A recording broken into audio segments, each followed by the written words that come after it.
there was just brawls after the game because everybody's trying to plant a flag. I Yeah, mean, the planting the flag thing was certainly the weirdest thing of the weekend.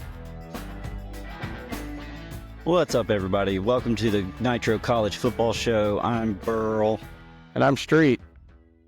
and we've got a lot to cover tonight. But before we do, a quick reminder to subscribe to the channel, give us a thumbs up, leave us a comment on how you think the championship games will play out, and make sure to share and tell your friends. All right, let's get into it. Yep. So it was rivalry week, which means you're going to have some crazy games going on. You can throw records out the window because play on the field is not always going to be dictated by what everybody thinks. We start off headed up to Columbus, where Michigan traveled to take on Ohio State. Michigan riding a 3-game winning streak in the series, but coming in at 6-5, most people didn't think they had much of a shot. Ohio State was coming in looking really good, kind of looking as one of the favorites and one of the better teams heading into the playoffs. But the game didn't play out that way. The Michigan defense, man, it clamped down Ohio State, and Michigan defeated Ohio State 13-10. What'd you see in the game, bro? Yeah, it was it was actually a pretty fun game to watch. I was with my in-laws, and they're big Ohio State fans, so felt bad for them. I'll admit, I was actually kind of rooting for Ohio State. Don't tell anybody. But it was a really good game. It played like a really clean game, especially in the beginning. You know, it was a defensive struggle. But there was some big interceptions by Howard that led to Michigan points. And, you know, those pesky rivalry games, they're hard.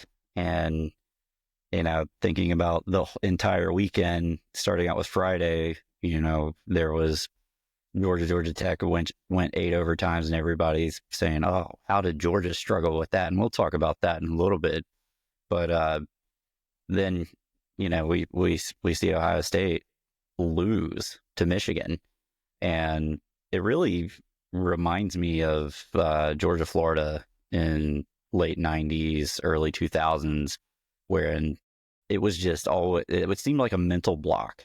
We could have a great season. We go down to Florida, forget how to play football. Yeah, I mean, And I've even seen it written already in the last day or two that people are starting to call Ryan Day the Mark Richt of Ohio State. They joke that he was born with his foot on third base, yet he can't ever score because he just can't beat their biggest rival. This is 4 in a row that Ohio State has lost to Michigan. They haven't beat Michigan since they haven't beat Michigan since what, 2020, and very, very contentious up there in Columbus right now. Even though Ohio State's going to be in the playoff, the rankings came out today. They only fell to 6 from 2, despite losing at home to an unranked opponent. So they're going to be hosting a playoff game, but people are calling for Ryan Day's job. And honestly, with the team that they had coming back and the amount of money they spend, if they don't win, I can see them totally firing Ryan Day after the season. yeah, I don't see Ryan Day surviving this if they don't win the national title. Plain and simple.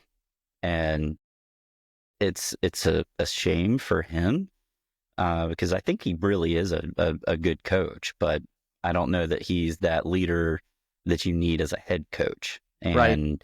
we saw that play out after the game when the big brawl happened. He's just standing there like a freaking statue while his players are losing their minds trying to defend their field. So that will be an interesting story to follow, you know, throughout the playoffs and into the off season. Yeah, it's going to be a tough decision for Ohio State if they don't make the playoff. Do you stick with him? Because we know he can recruit, but at the same time, can't imagine recruiting for Ohio State is that hard. Right. You know, and from the Michigan side, I know that a lot of the focus has been on Ohio State coming out of this game, but for Michigan, what a jolt of momentum this is for their program. You know, they had these 3 great years and Harbaugh left. They'd won a title. This year certainly has underwhelmed. They pulled off, getting that huge recruiting flip of the Underwood kid from Michigan with help of David Portnoy last Yeah. week. And then they beat Ohio State when Ohio State was looking like, one of the favorites to win the national title.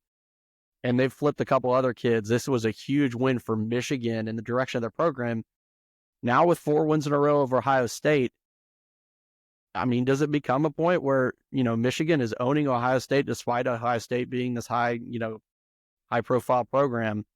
It'll be interesting because, next year they'll be back in Ann Arbor. So a big win for Michigan. Obviously for Ohio State, this is a letdown heading into the playoffs. We'll see if they can regroup. They're obviously not headed to the Big Ten championship game now. So we'll see what happens in a few weeks and down the road. Yeah, and just going back to the game, I really enjoyed watching this game. Some things that stuck out to me is that Will Howard is a liability for Ohio State. Even when he's 100% healthy, he makes weird decisions. To quote my in-laws, and I bet they wish they wouldn't have run Kyle McCord out of town. I asked him that actually, and they said no, that he needed to go. So take that for what you will. I think the decision was made because they thought they were getting Cam Ward, and then that didn't happen. And absolutely, they took whatever they could get, and Will Howard was the best thing available. Yeah, the whole thing I was thinking about during that whole game is, man, how amazing would Ohio State be had they gotten Cam Ward instead of Caleb Downs? Because their defense would still be awesome without Caleb Downs. Right. Yeah, they probably wouldn't have gotten Caleb Downs because Cam Ward, I think they used that money to go get Caleb Downs. So right. Probably would have they wouldn't have had Caleb Downs, but frankly, they didn't need him as much because they needed a quarterback to centralize that team. So Yep, absolutely. So Will Howard being a liability, that'll be something to watch throughout the playoffs. Also, Ohio State's kicking game was terrible. Yeah, they had a ton of missed field goals in the game. Never seen them miss a wide left, have you? That was the greatest New Year's ever. But yeah, picks in the end zone. There was a weird 12 men on the field call at the end that the announcers, or I guess the referees didn't even announce, but then, they called it, gave Michigan first down. And they added time back to the game clock, but then they were allowed to run 45 seconds off. So it actually took it lower than what it was prior to that whole weirdness. So congrats to Michigan on a great game. I've been saying a lot this year that if Michigan had a passing game, they would probably be in the playoff. Right. I mean, that's the one thing that they're missing. Yeah, and you got to give a little shout out to Khalil Mullings. He wasn't supposed to be their workhorse back this year. That was supposed to be Donovan Edwards, who was on the front of the video game, and I don't know what happened to him. I don't know if he's been hurt or what. But Khalil Mullings in this game, 32 carries for 116 yards. Those are earned yards. 32 carries against Ohio State front. So big shout out to him. A big shout out to Michigan. And probably the best story of this whole game is Davis Ward, a walk-on, beats cancer, and then gets to play in the game and beat Ohio State at Ohio State. I mean, that's a really great story just in itself. We love walk-on quarterbacks around here, so it's another great story for sure. We do. And gosh, what a collapse by Ohio State. Just incredible. And then after the game, well, I mean, we saw this in just about every game except for Texas A&M and Georgia Tech, where there was just brawls after the game because everybody's trying to plant a flag. I mean, yeah, the planting the flag thing was certainly the weirdest thing of the weekend. And, people are online like, well, if you don't want to plant the flag, just go out and beat them. I personally think it's dumb to get mad at somebody planting a flag on your field. Like, they beat you, get off the field, the game's over, who cares? Like, let them celebrate.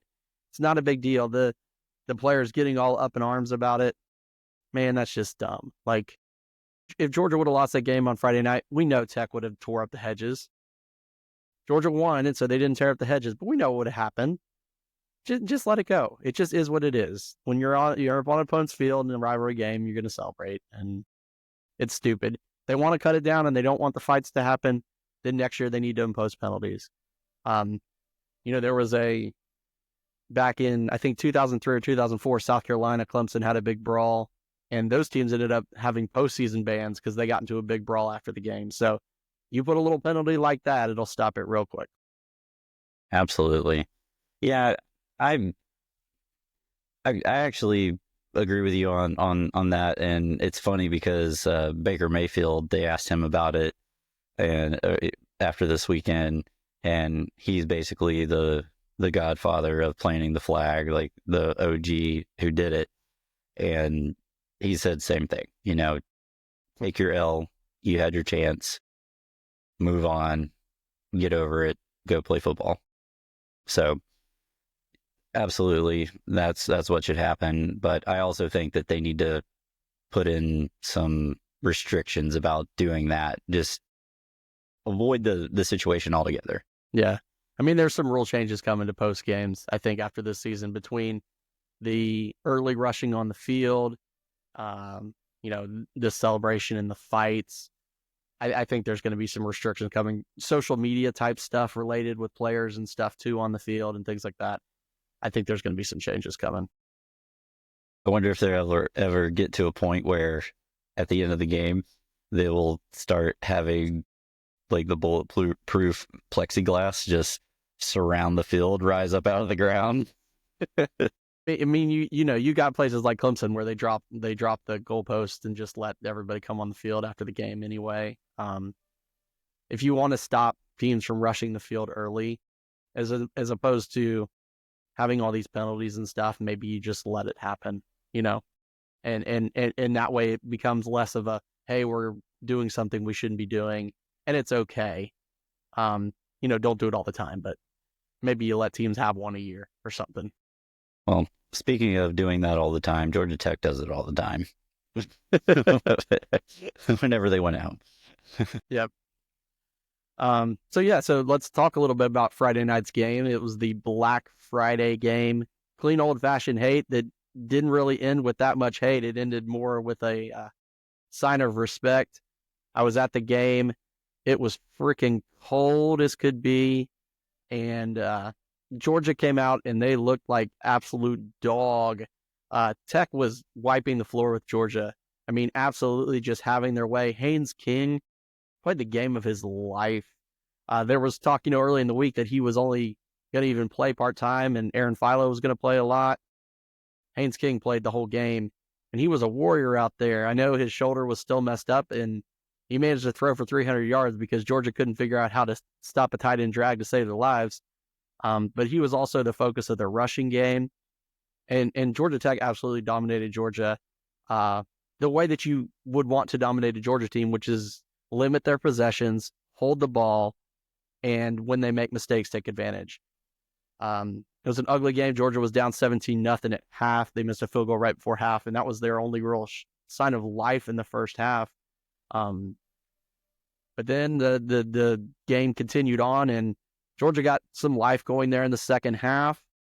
And then the game really started to happen when in the fourth quarter, Georgia had scored to get within a touchdown. Georgia Tech got the ball back, went right down the field. Like Georgia wasn't even covering. Tech scored to go up 14 with roughly 5 minutes left. And at that point, it was cold and a lot of people started leaving. And I'll admit I left, and I'll talk a little bit more about that in a few minutes. But that's when the game really kicked up. So Tech deserved to win this game.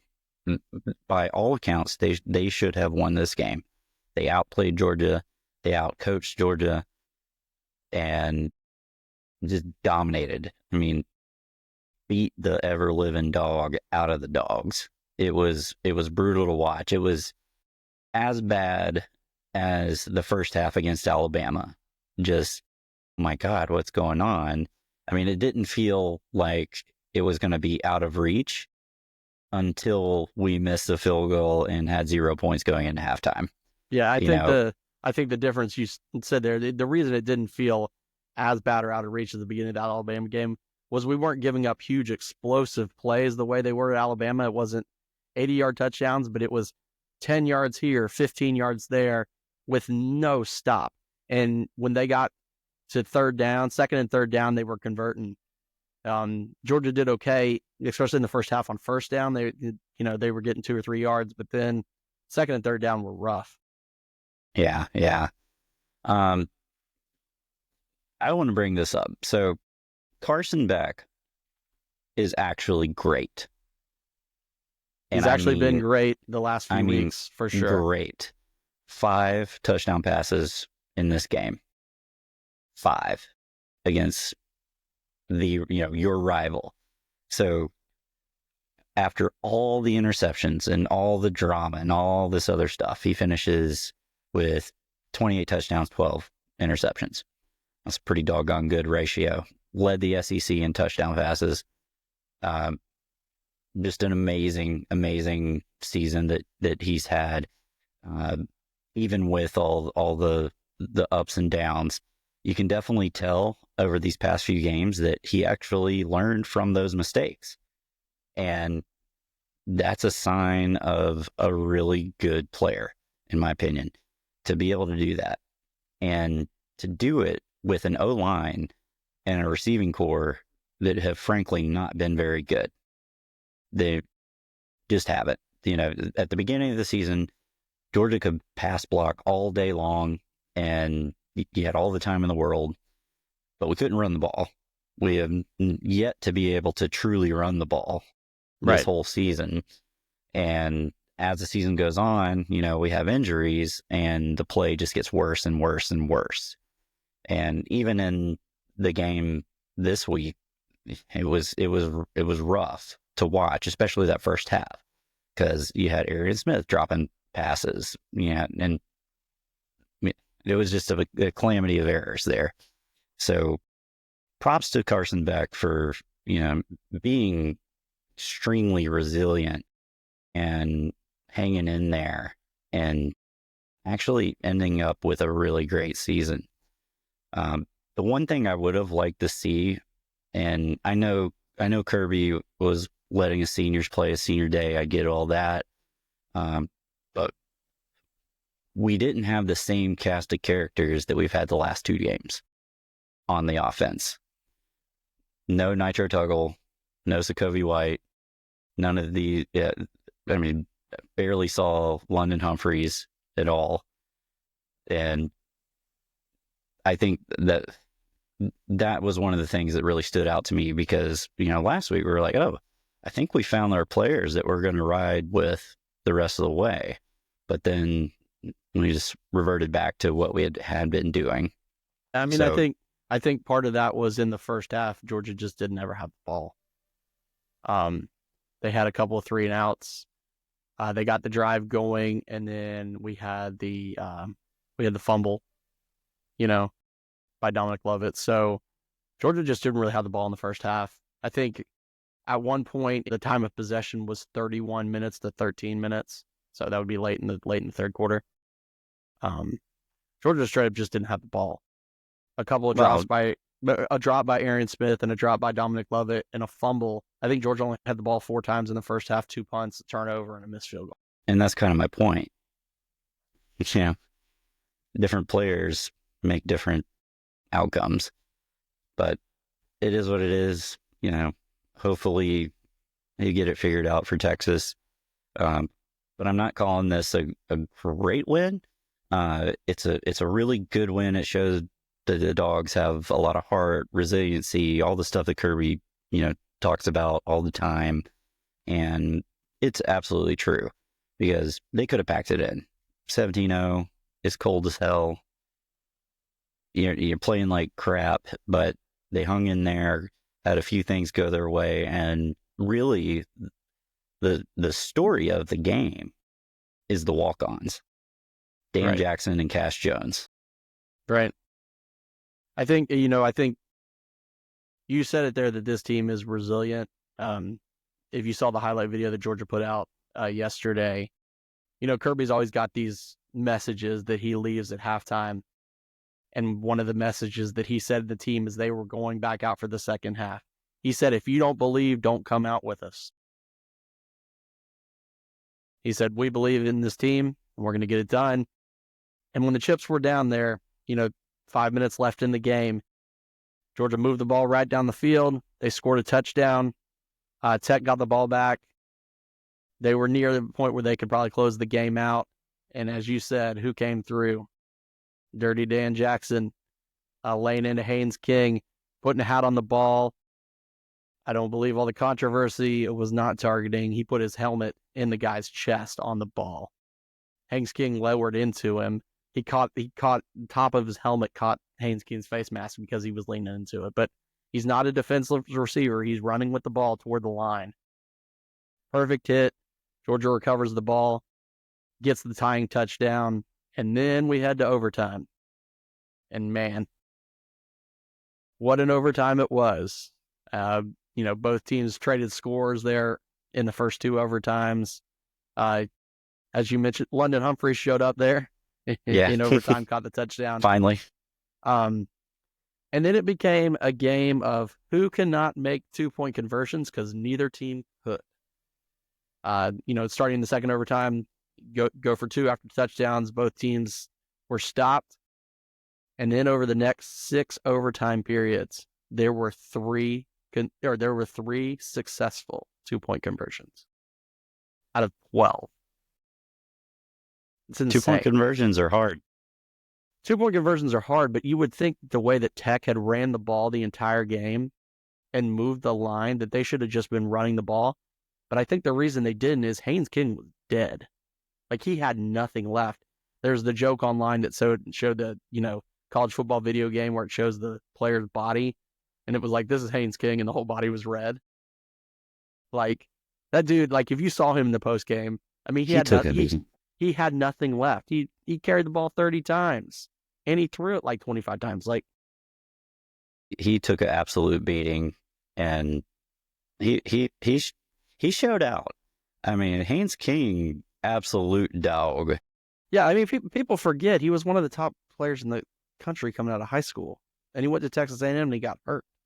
Like, and he was in a bad situation with Jimbo Fisher. Like, he was never a bad player, and he went to Tech and he was good last year. Just, it was their first full year under Key, trying to get away from the mess that Jeff Collins had left there. He's a good player. He said it in the press conference, he's tired of losing these games because you would be too. But man, when Georgia finally got, they had their backs against the wall there. They had to save themselves a couple of times. And finally, when they gave that ball to Nate Frazier and Frazier got into the end zone, Georgia won the game. A game, like you said, that they probably didn't deserve to win, but they still won. And that's the difference between what you saw across college football the last 2 weekends, really, this season. It is teams playing against those that shouldn't beat them, that didn't have business to, but were in games, and those teams lost. Ohio State lost. Alabama getting their tar beat out of them at Oklahoma. Things like that. Georgia found a way to win. Whether you want to look at this Georgia team and say they're flawed, they absolutely are. But they also have the ability at times to be the best team in the country. They showed it in that second half against Alabama, and they certainly showed it in the last few minutes against Georgia Tech. Man, the overtime periods, that was the most stressful football I think I've ever watched, because it's not like you're have a full drive where you're kind of watching everything is do or die, and it's right then, and then it happens, and then you got to do it again, and then rinse and repeat. So by the end of all this, I don't think I didn't go to sleep till like 2 a.m. just because I was so amped up. Yeah, and so I mentioned it earlier that we thought the game was over and it was cold. So we left with 5 minutes left, and most people in the last couple of days are like, oh, I can't believe you left. But the decision to leave ended up giving me an experience that I haven't really had in a long time. Now, when you think back to when you were a kid before the days of the internet and cell phones and stuff, if you were in the car and there was this big sporting event going on, you listened to the game on the radio and you could really listen. You could visualize what you're happening, but we've grown so used to having cell phones and score updates and stuff like that.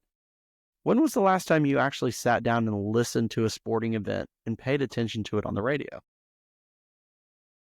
Because that's what I It's been did. a while. It's been a while. Because that's what I did on Saturday night in the car. I don't think I've listened to a Georgia football game on the radio for an extended period of time since Larry Munson passed away. Right. And so, being in the car as this was unfolding, and it was different because it was overtime and it was 2-point conversions. It's not like there's a big field. You can visualize what's happening. And so we were in the car listening on every single play. And when Georgia finally won, I mean, we were screaming in the car on 316. Like, it's just a different experience. So in some ways, I'm disappointed that I didn't stay. But man, I was cold. But I had an experience that I haven't had in a while. And it was cool and it was different. And so for that, I'm thankful that we made that decision. And plus, I got to watch the highlights when I got home. But the key was that we won. Great game for Georgia. I did love the Scott Howard call when Frazier ran it in. He goes, and Frazier scores the touchdown or extra point or whatever you want to call it. I think awesome. Shout out to my daughter. She watched every minute of the game with me, and she was probably the most positive person in the house about the whole situation. So I was on a group text with some of my tech friends, and I started taking the strategy of I'm just going to keep telling them, all right, Tech's going to win this. Tech's going to stop Georgia here. Oh, there ain't no way Georgia comes back.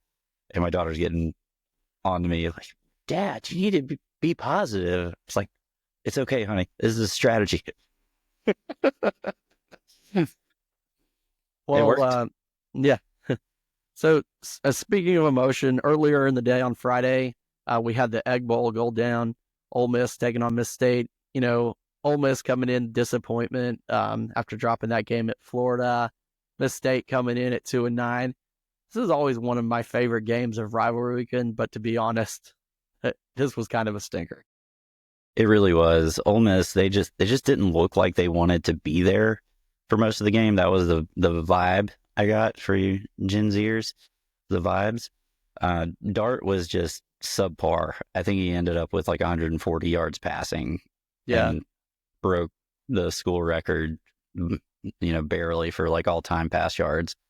But really in this game, it was talent that ultimately won out, because Mississippi State, they played tough. They came to play.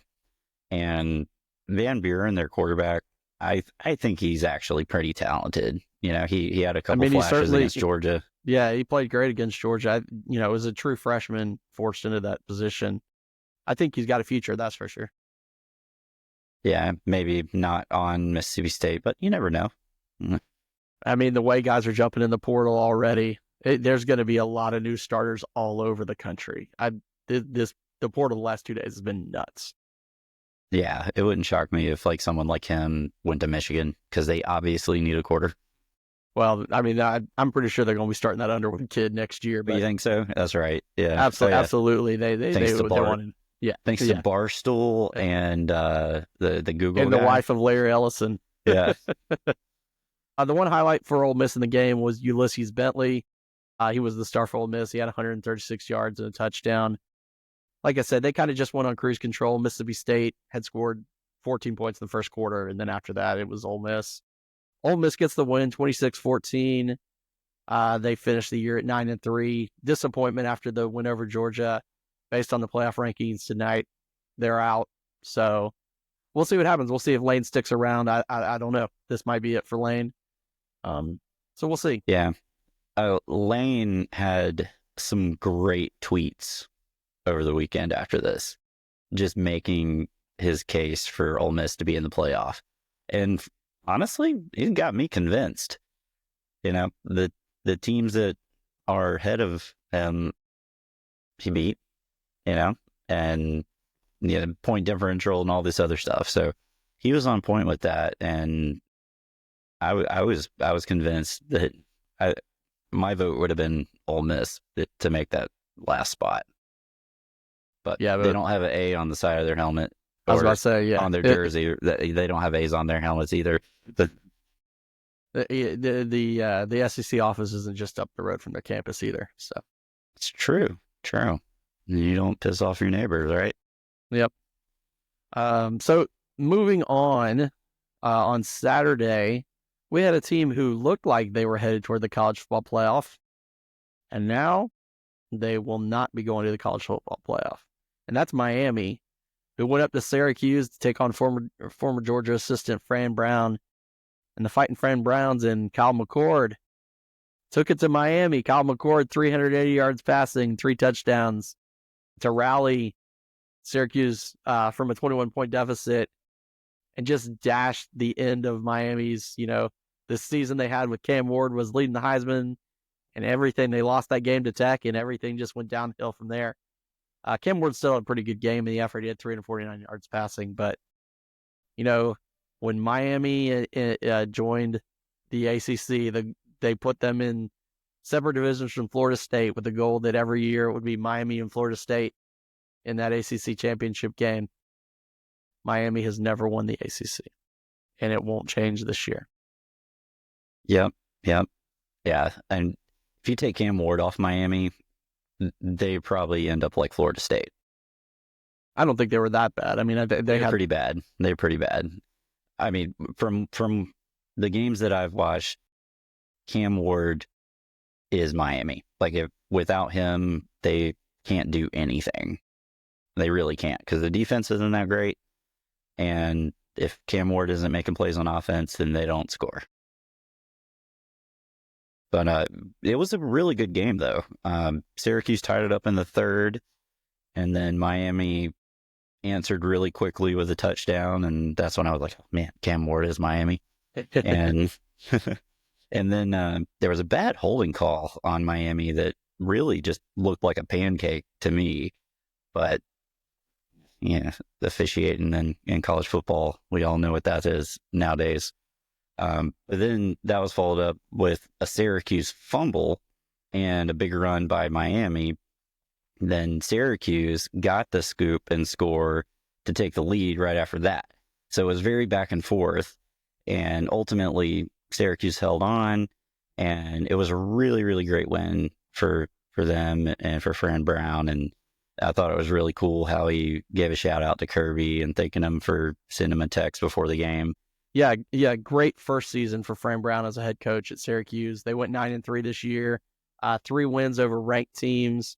He did it with a couple of transfers, Kyle McCord, Jackson Meeks, the Georgia transfer, who was buried on our depth chart here, had an amazing season for them. I think he had 2 touchdowns in this game, finished with like 70 catches on the season. Georgia could have really used him this year. We really could have. But just a great year for Fran Brown and something to build on. The ACC, if this year has proven anything, is more wide open than it's been in a long time. So if that, Syracuse definitely has a chance. It's been a while since Syracuse has been a power on the football scene. I mean, Donovan McNabb, maybe, but maybe it's not. Maybe it's the 1960s and it's Jim Brown. So it'll be interesting to see what he does up there. But great first season for him, and obviously for Miami, tough luck, man. Tough luck. Sorry about it. Next game of interest. So we had the Palmetto State showdown, South Carolina and Clemson. And South Carolina found a way to win 17-14 and trying to get into the college football playoff. The irony of it all is that Clemson is the one who still has a chance to make the playoff at this point. South Carolina looks out. And you got to feel bad for South Carolina, even though they got the win here. South Carolina has been playing as good as anybody in the country. 6 straight wins to close the season. Lenora Sellers looks like the real deal. He's going to be scary good next year. And he was a beast in this game. I mean, 164 yards passing, 166 yards rushing, including the game-winning score, on a I think it was like a third down and 20. It was a 20-yard touchdown run, but like on third down Yeah. with only a Yeah. minute left. Just it was a good defensive game. Both teams have had solid defenses all year. They seriously showed up in this game, and Clemson had a chance, but South Carolina held them. Yeah, and like I was saying with Miami and Cam Ward being Miami, you can't say that about South Carolina. I mean, they do need Sellers. He's the catalyst of everything, but they have really good players around them too. They have a really, really good defense, a really, really good defensive front. Yeah. So they're a very good football team. This was a really fun game to watch. Early on, Klubnik was really sharp, and he was carrying his team, and Sellers was going there. They were going back and forth. It was really tight. Klubnik looked really, really good. It's probably one of the better games I've seen him play this year, and especially in one that mattered. There was a bit of controversy with a fumble by Clemson when it was like a missed handoff or bad snap, missed handoff, and it was close, but it was I thought it was definitely a fumble, and Dabo was all butthurt about that, but it is what it is. One thing, so Sellers ended up having to put the team on his back because Rocket Sanders was injured and ended up leaving the game. And then after that happened, there was a really bad pick by Sellers, but it wasn't really his fault. His receiver didn't run the right route, which us Georgia fans are very familiar with. But then he gets the go-ahead run or go-ahead touchdown with a run, and South Carolina seals it with an amazing pick deep in their territory to ice the game. Yeah, Clemson drove down the field. They were at the 18. Just needed a field goal to tie, and South Carolina got the interception of Klubnik to end the game. So, it once again, just interesting that South Carolina gets this win, a great win for them. Unfortunately, it looks like they're, based on the rankings that came out today, it looks like they're not going to make the playoff. But Clemson has a shot. So, as we mentioned with Syracuse pulling the upset in Miami, Clemson will be going to the ACC Championship game next week to face SMU, and they will have a shot to make it in the playoff. And that game in particular will have particular attention of our winners of our next game, which was the Iron Bowl. Alabama beating Auburn 28-14. Once again, this is a rivalry, but Auburn just made so many mistakes in this game. Like, Alabama didn't do anything crazy special. They were better. And Auburn just made so many mistakes in this game. Going forward on fourth down a few times, missing field goals, things like that. They just couldn't compete. Alabama just basically out-talented them, and it was It was a really ugly game. This was probably one of the ugliest games of the weekend. Just tons of turnovers. Bama had 5 turnovers in this game and somehow still won. I mean, it's crazy. It was competitive in the beginning, but Bama controlled the game, the whole game, and ended up pulling away in the second half. But this Alabama team is not disciplined. It is not your Nick Saban teams that you remember in the past. I mean, you wouldn't have seen the sideline crap that happened and all this other stuff under Nick Saban. So it's definitely not in that era anymore, which is good for the rest of college football. But that sideline fight actually was probably the most interesting part of the whole game. Yeah. I think from the Alabama side, they live and die with Milroe at this point. He played a fine game, but they're just not, they don't have the instinct that Saban's teams have had. Now it looks like they've got a shot to make the playoff. The That pretty much looks like they're going to make the playoff unless Clemson wins. But I wouldn't fear Alabama like I have in the past. Even Ryan Williams, the star, the 17-year-old that was the breakout star of college football. If you haven't been paying attention, he hasn't exactly been a star for the second half of the season. Much been noted the problems Arian Smith has at Georgia with drops this year. Arian Smith has 8 drops. You know who else has 8 drops on the season to lead the SEC? Is he 17? Ryan Williams. So his numbers have certainly fallen off. He has not been the weapon he was, and that's growing pains.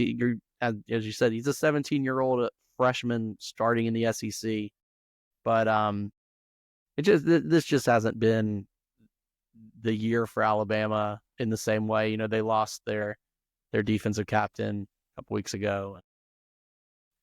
So they get the win. Yeah. They finish up 9-3 in DeBoer's first season.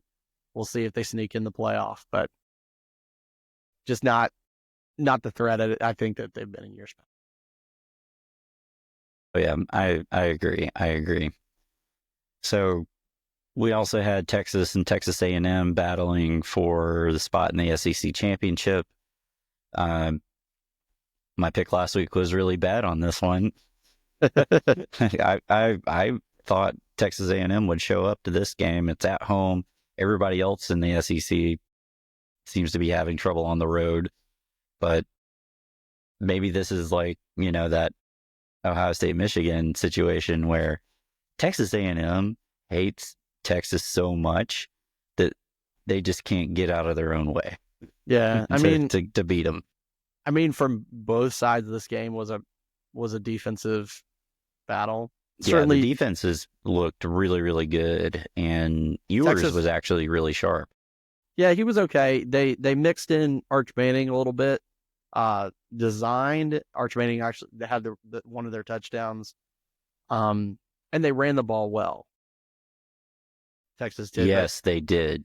They were able to move the ball and control the clock. So, Texas showed what they are. They have certainly evolved.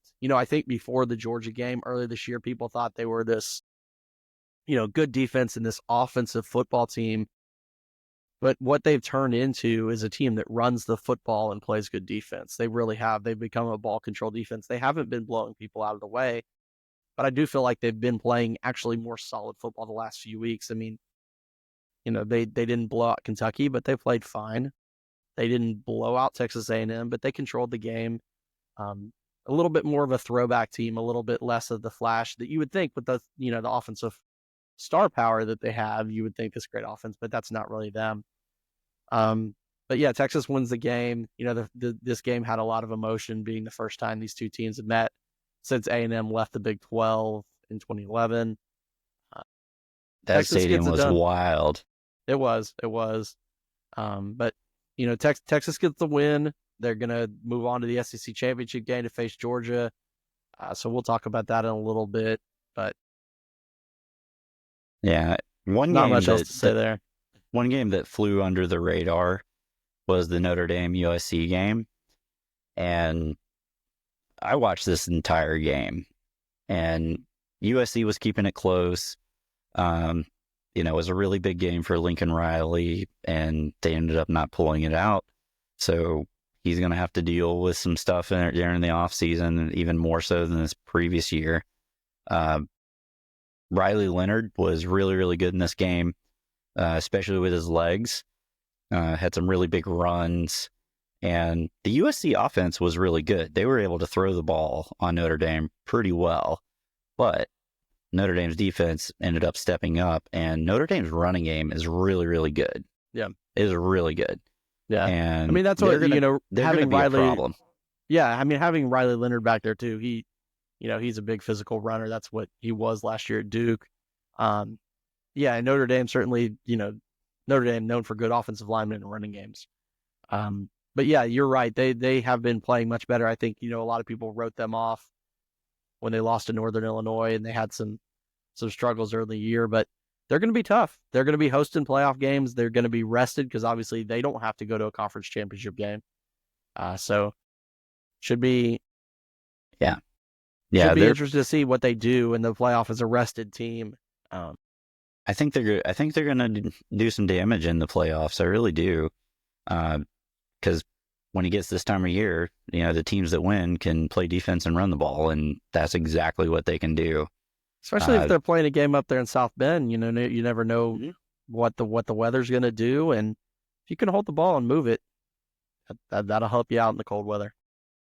Yeah, and the craziest thing about this whole game, though, was the last two drives that USC had. So, second to last drive, they throw a pick six it was a 97-yard pick six, and USC drives it back down on the next drive, and then they throw a 102-yard pick six. Wow. That was one of the damnedest things I ever seen. But yeah, Notre Dame's a good team, and look out for them in the playoffs. Yep. So any final thoughts on Rivalry Week? I know we didn't cover everything, but those were kind of the highlights in terms of what we had going on around the country. Any final thoughts? It was a great weekend of football. It was probably one of the most entertaining weekends of college football that I've watched in a very, very long time. From top to bottom, each game, with the exception of a few though, but we're really, really close, really competitive, tons of emotion. It was everything that college football is supposed to be, and I freaking loved it. It was great. Yep. Yeah, I think you had a few teams benefit from some of the chaos. Obviously, the team that benefited the most is Tennessee. From the last few weeks, but certainly now Tennessee is most likely going to be hosting a playoff game. And when they lost to Georgia a few weeks ago, they thought their season was shot. Clemson obviously benefits, even though they lost. They get into the ACC Championship game, and despite having 3 losses and losing their last game, they've got a shot to make the playoff. And then Penn State, never can get over that Ohio State hump, but they've got a shot to go play Oregon. And if they win and Georgia beats Texas, Penn State might go in as the number 1 seed into the playoff. As strange as that sounds, that absolutely could happen because Georgia has 2 losses. Penn State only has 1. So, and if they have a win over the number 1 team who's been number 1 for the better part of 8 weeks, I certainly can see that happen. And the last thing I thought was that maybe this is just that year that there's only one elite team. Oregon's the only one who's been able to keep their head, not fault, look strong, win their biggest games on their schedule. We'll find out next week when they play Penn State and as we head into the playoff. Yep, absolutely. Okay, so college football rankings came out. It's the penultimate edition of the rankings, and no surprises in the top 4 seeds: Oregon, Texas. I guess that SMU being there in the number 3 seed is interesting, just considering that they're new to the ACC and are going to be favored to win it. And then, they would be Boise. They would be the 3 seed, but they're ranked 8th. So that's because of the automatic. Yeah, that's because of the automatic bye. So right now in the rankings, they actually come in at 8. But yes, you're correct. They would fall into the 3 seed. So then the first round matchups kind of look interesting because you got Tennessee, Ohio State. The one that really interests me right now that I'm looking at is the Arizona State Penn State game. So I feel like if Penn State loses to Oregon, they're out. You think they're out of the playoff with 2 losses? Potentially. With the only losses would be to number 2 at the time, Ohio State, and number 1, Oregon. Possibly. They're not out of the playoff, man. They're the 3 seed right now, and The one thing that they said tonight, they were asking some of the people in charge of the questions. They brought up TCU from 2 years ago. TCU lost its conference championship game, and they didn't drop a spot in the rankings 2 years ago. And they brought that up as a team that, lost in its conference championship game. That says to me, based on other things that they said tonight too, which the other thing they said is that the teams that are not playing in conference championship games, they are not reevaluating them after tonight, which seems kind of stupid because you could have change in strength of record based on the games. But that's why it's safe to say that at this point, Alabama is in the playoff if Clemson does not win, because right now they're in at 11. Now, if Clemson wins, because Arizona State is also ranked outside of that top 12, and Arizona State Big 12 winner would jump up and take a spot. And Clemson is outside. So Clemson would jump up and take a spot. So then the last debate would become SMU versus Alabama for the last playoff spot. So if Clemson wins, could South Carolina jump Bama? No, because of what the committee said tonight. They said that they are not reevaluating teams that are not playing, and because they ranked Alabama ahead of South Carolina tonight, they are not changing their resume. Wow. They said that tonight. Yeah, it seems stupid because... It does, because the season's not over. And because South Carolina would then have a win over a conference championship team, yes. But that's what they said. They said they are not reevaluating the teams that are not playing this weekend. Their evaluation is done. That's what they said. It seems stupid, right? It seems dumb, but that's what they've said. So if that's what they're going to go with, then you have to look at what's there now. And what is there right now? South Carolina's behind Ole Miss too in their current rankings. So, I'm already on record saying that I'm convinced that Ole Miss should have been there. Yeah. So we're looking at the playoff field. We essentially know at this point right now, we know 11 teams. The only question becomes, does Clemson win? Because we know that the winner of the Big 12 championship game is in. So either Arizona State or Iowa State bumps up. We know that a group of 5 teams going to get in. If Boise wins, they hold, they're in. But if they don't, then it could be UNLV. It could potentially be Army that jumps up into that spot. Those are your other two candidates. But one of those 3 teams is going to be in. So with that being said, you've got to look at the records there. And Alabama ranked at 11. The playoffs already said that they're not even ranking them 12. They're ranking them 11. So the only way that they get bumped is if you have 2 teams that are outside of it. Right. Okay. So if Georgia wins, beats Texas, Georgia gets that first round bye. And let's assume Boise, Oregon, and SMU win their championship games. Where does that put Texas? Does that put Texas in the 5th seed? No. So you're going to have, if SMU wins, it depends on where the winner of the Big 12 championship. If the winner of the Big 12 championship doesn't go ahead of Boise State. So SMU would be the 3. Boise State would go to the 4.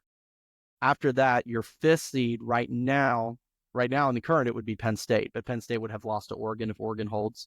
So it's most likely going to be Notre Dame. It would either be Notre Dame or Texas in that 5th seed. Texas would have lost to Georgia or Notre Dame. I think Notre Dame makes the most sense because they only have the 1 loss, and Texas would have 2, but to the same team. Right. And remember what they said. They're not reevaluating the teams that are not playing next week. So Ohio State, they've got Ohio State ranked behind Notre Dame. So Notre Dame will stay ahead of Ohio State no matter what. Right. And they've but got you got Tennessee Texas at number 2. So that's why I was saying maybe they go to the 5th seed because obviously they're the highest ranked team outside of the conference champions. They could. They would either go to the 5th or the 6th. They would stay ahead of, because they only have 1 loss. They would stay ahead of Ohio State and Tennessee with only 1 loss. That would only be their 2nd loss. They're not going to drop farther. I mean, how freaking fitting is this if Georgia beats Texas and then Texas gets that coveted fifth spot with the home game against against the bottom seed, and then the lowest seed of the second round. It might work out nice for him. It fits with how the SEC get set up their schedule this year. Yeah, unless it gets tricky, because even though I don't think they're that good of a team, and I stated it just a few minutes ago, playing a playoff game against Alabama in your first playoff game after losing the SEC Championship game, which means Alabama will have 3 weeks rest. You will only have 2, and you had to play a tough game. That would be a tricky spot for Texas. Be tricky, but again, no Nick Saban. Very true. Very true. And Kalen DeVore, he's a good coach. And I know he's still implementing his stuff, but Alabama's not the same. And so we'll see. We'll see how it shakes off. We've got championship week that's going to really determine a lot of this stuff going forward. So we'll kick it off. We're going to cover all the major ones that kind of have playoff implications. We're not going to cover the Sun Belt or the MAC because they just don't factor in. So if you're looking for those picks, don't come here. But we'll start out with the Mountain West Championship game. We've got UNLV at 10-2, taking on Boise State, who's 11-1. Boise State's favored by 4 points in this game. Well-known Boise State at this point. Ashton Jeanty, phenomenal running back, putting up record-setting numbers. In my opinion, should be the Heisman Trophy winner at this point. Is not going to because of Travis Hunter, but I think he should. His numbers are better than the last few guys that have won the Heismans from the running back position. Just a phenomenal player. And he did it. He did it against Oregon. They lost that game by 3 points. I mean, yeah, and he played phenomenal in that game. So, taking on UNLV. Now, UNLV early in the year, a lot of people thought they were one of the favorites to take this G5 spot. And then their quarterback quit on them. Literally. And he quit and he decided to transfer. And so they kind of quietly hung around. They've got the 10-2 now. Because Tulane lost last week to Memphis, it opened the door for another team to potentially sneak in if Boise State is not the one that gets that G5. And most likely the team that would get that spot is UNLV. So UNLV is playing for a spot in the playoff here, most likely. Nice. So, that they'll see what happens in the game. I think, Boise State, like I said, has been playing well all season, hung with Oregon, has a great back. We'll see what happens. It could be a lot of controversy if UNLV pulls the upset. Yeah, it was fun watching Jeanty this past weekend. I mean, Boise took care of business, but good Lord, this guy, 2,200 yards this year, almost 2,300, and almost 30 touchdowns as well. Yeah, he's a few touchdowns away from Barry Sanders, which Barry Sanders, I mean, still his records are ridiculous. But yeah, Jeanty's really good. It'll be interesting to see, how the Heisman shakes out. I think Travis Hunter has every right to win that trophy. His numbers are absolutely ridiculous. 3 games this year with at least 10 catches and an interception. And then in his last game, out of those 10 receptions, 3 touchdown passes. Yeah. No doubt that Travis Hunter is a fantastic player. I mean, he's the most gifted athlete in the country. I don't know. I just feel like he was featured a lot. There were a lot of games where they were up late and they're throwing in passes when they're up 40 points, particularly last game of the season. Yeah, I mean, he's no Dan Jackson, but padding his stats and Shedeur stats. We'll see how that shakes out. That's a conversation for another week. But moving on, so our second G5 game of interest is the American Athletic Conference. We've got Tulane at 9-3, taking on Army, and Army is actually hosting this game at West Point. Interesting situation here for Army because they still got to play Navy next week. So this game happens before, and if Boise State loses and Army ends up 11-1, there's certainly going to be some debate about them getting the playoff spot, but they still have a game to play. So I'm assuming if that happens that they just play the Navy game, but it's kind of an exhibition for them. Tulane was in a great position to potentially get a spot. It certainly, if they wouldn't have lost to Memphis last week and they would have won this game with a Boise State loss, they'd have been in. They were already up at 17 in the polls before they lost last week. So they blew their chance. I think Tulane's favored by 6 in this game, and Army's been a great story all year. Running the triple option. They went to Notre Dame. Notre Dame put it on them. So I think Tulane's probably going to win this game. They are actually a really talented football team. We've seen them build their program over the last few years. Give me Tulane in this one, but I still got lots of appreciation for Army that I followed all season. Yeah, I'm going with Tulane as well. Who was your pick for the Mountain West game? I'm going to take Boise State in that one. I think they've played well all year. Like I said, Genty's a beast, and they showed it against Oregon as well. So I'm going to stick with Boise State in that game too. Yeah, I also think Tulane will take care of business against Army. All right, moving on. The next one, we got the Big 12 championship. Spot on the playoff on the line, though interesting in this situation because it could be a spot where you're winning a major conference, but you're not hosting or you're not getting the bye. You're actually hosting a playoff game, or maybe not even hosting a playoff game, just in the playoff. You've got Iowa State at 10-2, taking on Arizona State, also 10-2. Arizona State comes in pretty hot, playing really well down the stretch. Arizona State, certainly one of the best surprises in all of college football. They were picked to finish dead last in the Big 12 this year. First year of the 16-team Big 12. Arizona State was picked to finish last, and by all accounts, they've had a great year. They're really led by their rushing attack. Cameron Scatabo is their running back, former FCS player who's got over 1,600 all-purpose yards on the season, 14 touchdowns. Really has fueled this Arizona State offense that goes through the ground game. As for Iowa State, this is their second appearance in the Big 12 championship, the first one since 2020 when they lost to Oklahoma. Iowa State got off to a really, really strong start for the year. They were 7-0, and then they dropped 2 games in a row. Bad loss to Texas Tech, and then they also got hit by that Kansas monster that knocked off 3 straight ranked teams. So this is interesting. Did you see what the Texas Tech head coach had to say? No, I didn't. So he was talking about all the, realignment and the playoffs and all that good stuff. So with all of that, there's the chance that Arizona State wins the Big 12. They're a Pac-12 team. Oregon wins the Big 10. They're a Pac-12 team. SMU wins the ACC. They're an American Conference team. And then Texas could win the SEC. And they're a Big 12 team. So right.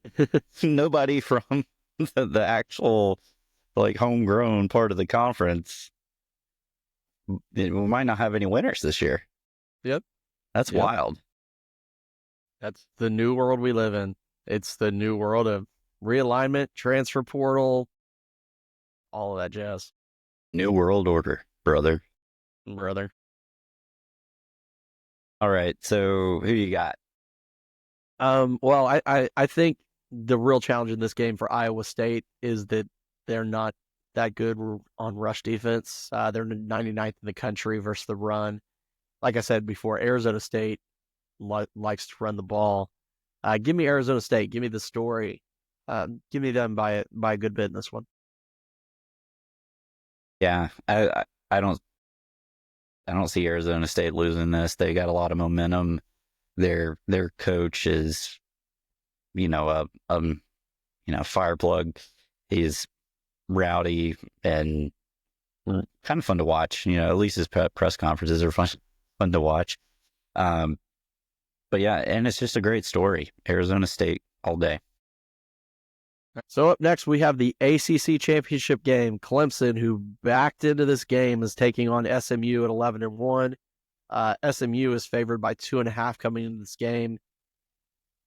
And let's start on the Clemson side because it's an interesting tale of a season for Clemson. Obviously, started off the year with 34-3 loss to Georgia, looked absolutely horrible. People were calling for Dabo's job.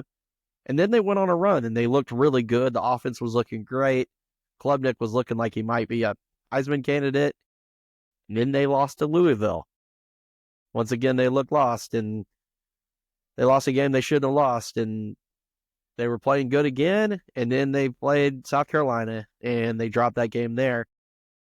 So they end up with 3 losses on the season, 9-3. But thank you, Syracuse.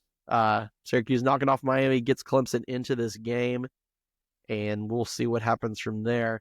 Clemson on offense, like we mentioned before, they're led by Cade Klubnik. It's had a pretty good year. Phil Maffa's their leading rusher. Solid defense for Clemson, led by Barrett Carter. So we'll see what happens, but they go to take on SMU, obviously first year in the ACC. And they surprised a lot of people. They didn't actually lose a game in conference this year. They lost an out-of-conference game, and they were undefeated in conference last year, too. SMU is coached by Rhett Lashley, who used to be the offensive coordinator at Auburn a few years ago. And they've got a star quarterback, Kevin Jennings. He's got 2,700 yards passing, 19 touchdowns. They're just pretty dynamic. They've been scoring a lot of points. They've had some high-scoring games this year. So, Merle, what do you think when we've got high-scoring offense, new team in the league versus who's been the stalwart, of the ACC, Clemson, this is like their 9th or 10th ACC championship game? Been riding the SMU train all year, and my heart will be pulling for them, the fighting Craig Jameses. But I think Clemson's going to win. I don't have any reason why other than the Clemson's defense is really good. If Phil Maffa is healthy, then I think he's going to play a big part of being able to take out SMU. Yeah, it's interesting to watching that South Carolina game on Saturday. They lost that game, but they had their shots. Yeah. And South Carolina playing so well and offensively coming in so strong. It took a Herculean performance from Lenore Sellers to beat them.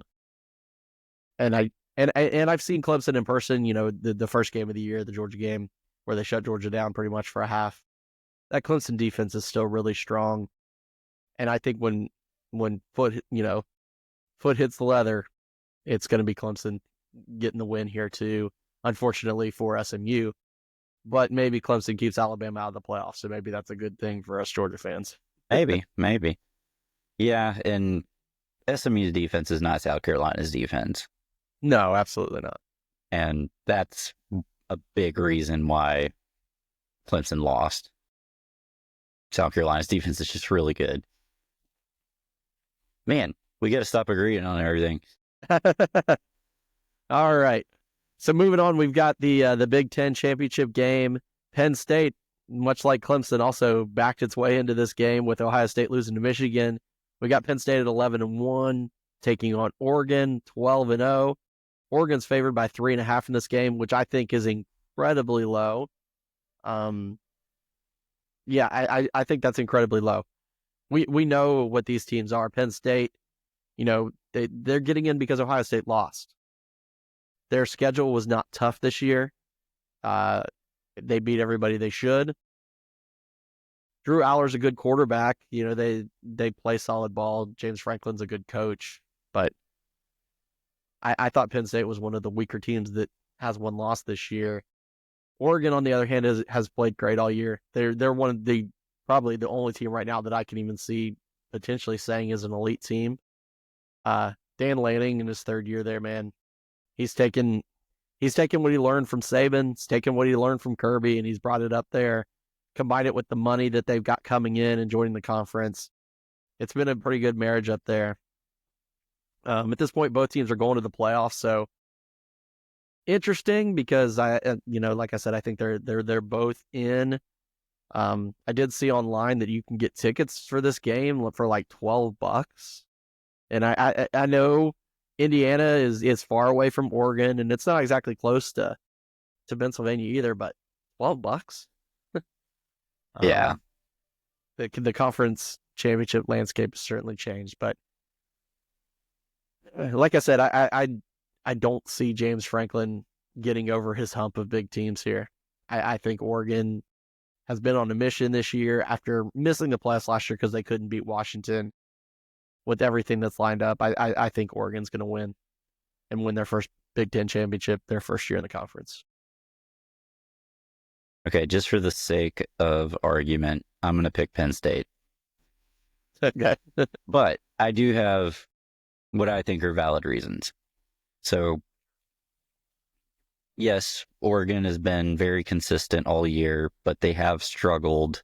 They struggled at Wisconsin, and what that tells me is when they have to go cross country, they're gonna struggle, and they have to go cross country to Indiana. It's closer to Pennsylvania, so I would assume that there would be more Penn State fans there for the game than Oregon fans, but I mean, you never know. I don't know, it's a Big Ten championship game in the Midwest, and you got Oregon coming out from the coast. So that's one reason. The other is every year, Oregon always stumbles inexplicably. And I think Penn State has a lot of... I think Penn State's going to want it more because they weren't even supposed to be there. And teams that weren't even supposed to be there, they got nothing to lose. And if they're already going to be a playoff team, then they really don't have anything to lose, right? But Oregon, I don't know. It seems like they have everything to lose by not getting that bye after going undefeated. So give me Penn State. Do you think it'll be close? I do. Okay. It is weird. All of the lines for the games are all basically pick'ems. Yeah, which I mean, is really strange to me. Yeah, I mean this one surprised me at 3.5. I thought for sure this one would be bigger. So she Iowa said. State, Iowa State, Arizona State. I get that. SMU, Clemson. I kind of get that one too. But this one, yeah, I don't understand this one. All right, in our last game this weekend, we've got the Georgia Bulldogs 10-2 taking on the Texas Longhorns at 11-1.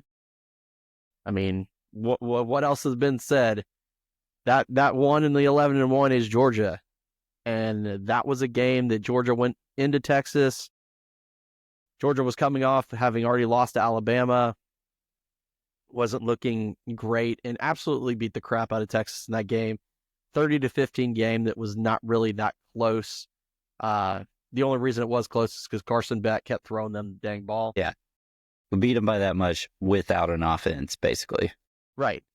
If you looked statistically, even at that game, Texas was so poor, that game could have easily been a 45-0 game. If the offense that has been playing the past 3 weeks at Georgia played in that game, it's not even close. But fast forward to now, which defense is going to show up for Georgia? Right. Yeah, I think this is interesting because yes, these teams have played and lots has been written. It's hard to beat somebody twice. Is it? Yes. You say that, but if you look back on the history of the SEC Championship game where teams have rematched, it's usually the team that won the first time that wins the second time. Georgia was the exception when they beat Auburn. And then Georgia beat Alabama, lost to them, when we won their first national championship. Correct. But that was in the playoff. That was not a regular season matchup, and then Right. ACC Championship. So, Georgia in 2003, Georgia lost to LSU, and then they played them again in the SEC Championship, and LSU stomped them. The game at Baton Rouge was real close, and the game in Atlanta was not. So I don't know if it's necessarily hard to beat a team twice, but I do think that for both these teams, they are at different points where they were when they met the first time. When they met the first time, Texas was number one in the country, and people thought they were unstoppable. Georgia went into that game, and I don't remember what the spread. The spread was more than this in that game, and everybody was on Texas. The whole country, Texas is going to win. This is their time. They're going to come in and show their dominance, and Georgia didn't let that happen. Since that game, Georgia has been a very inconsistent team. But as you mentioned earlier tonight, the problem with Georgia in that game and around those games was Carson Beck was totally inconsistent. In the last 3 games, Carson Beck has thrown for 11 touchdowns and no interceptions and like 1,200 yards, completing like 70% of his passes. Georgia beat the brakes off Tennessee. The defense didn't play well when they played UMass, but Carson was dang near perfect in that game when he played. And once they got it going on Saturday and his guys stopped dropping the ball, he played great down the stretch against Tech. So Carson has figured it out. You're not going to have a performance out of Carson like you had in that game when they played in Austin.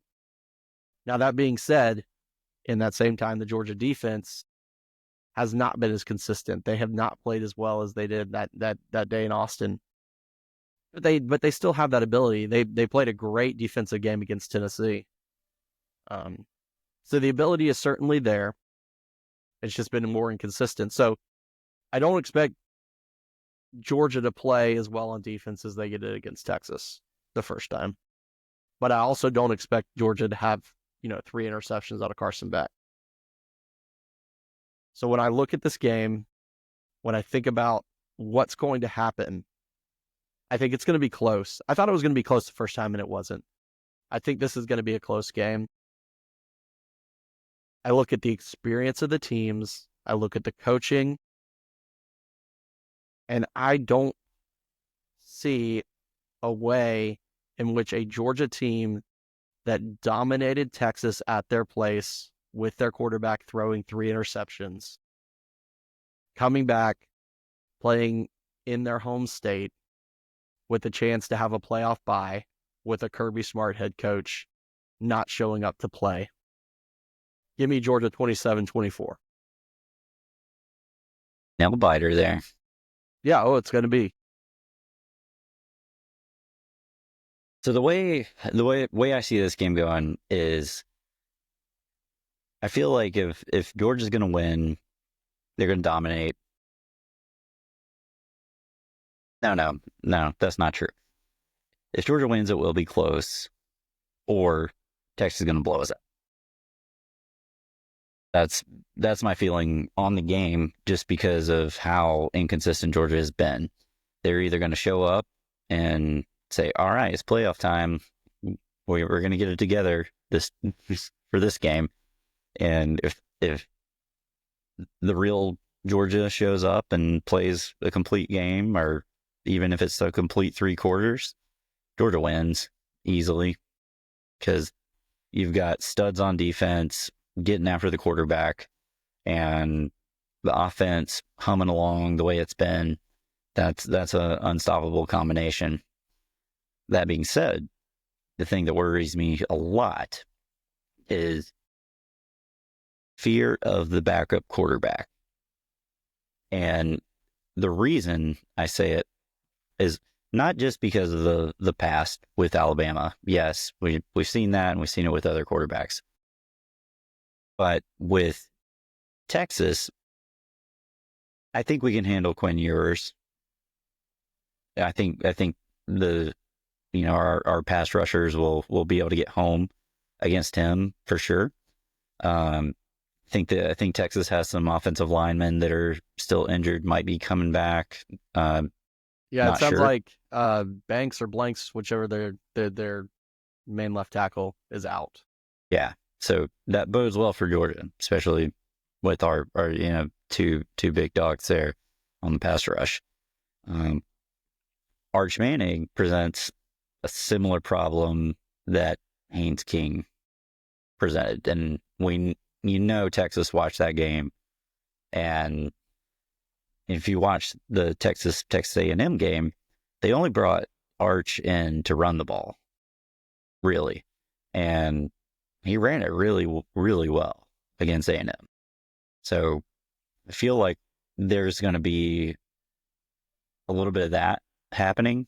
And if Georgia can't stop it early, then that's going to be what the rest of the game is going to look like. It's going to be just like Tech did with Haynes King, running quarterback up the middle over and over, and every now and then throwing when they have to. And if they do that, Georgia's going to have problems. Yeah, I mean, it's part of the reason I kept the score fairly low. I mean, 27-24. It's fairly low for these teams. I think possessions will be important. I could see something playing out similar to the Georgia-Tennessee game. Just one team kind of takes control, but the game's never really out of hand. Yeah. It possessions will absolutely be at a premium. This wouldn't surprise me if there's one of those games where both teams try to slow it down, keep the other team's offense off the field. But they've been featuring Arch. They've had a package for him the last few games where they've been using that not just against A&M. They did it a little bit when they were up there in Kentucky too. I don't see Arch. Arch doesn't run the same way as Haynes King, though. That's true. Haynes King runs like a running back. Haynes King runs like a running back looking for contact. Arch is a flash runner. Yeah. Haynes King is more Tim Tebow. Yeah. He's a little bit more of a heads down guy.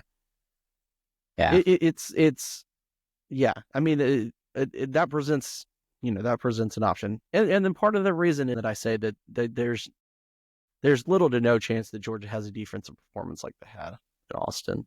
There's just not. Georgia hasn't put anywhere near 7 sacks on the board all season since then. Yeah. But I do think that Texas presents a little more of a conventional running approach rather than Georgia Tech, who was essentially running a version of the triple option last week. And yeah, but it is really hard to run the ball on Georgia, like traditionally. Right. This year, the only teams that can really run the ball on Georgia do it with the quarterback. Alabama. Yeah. Tennessee was able to run the ball early in the game with Sampson, but Dylan Sampson's the best running back in the SEC. He had a good day, but he didn't have. He had a really good first half. We kind of shut him down in the second half. Exactly, and it was limited the explosives there. Right, and when Georgia played Alabama, it was Milroe. It wasn't their running backs. Exactly. So, I agree with what everything you're saying.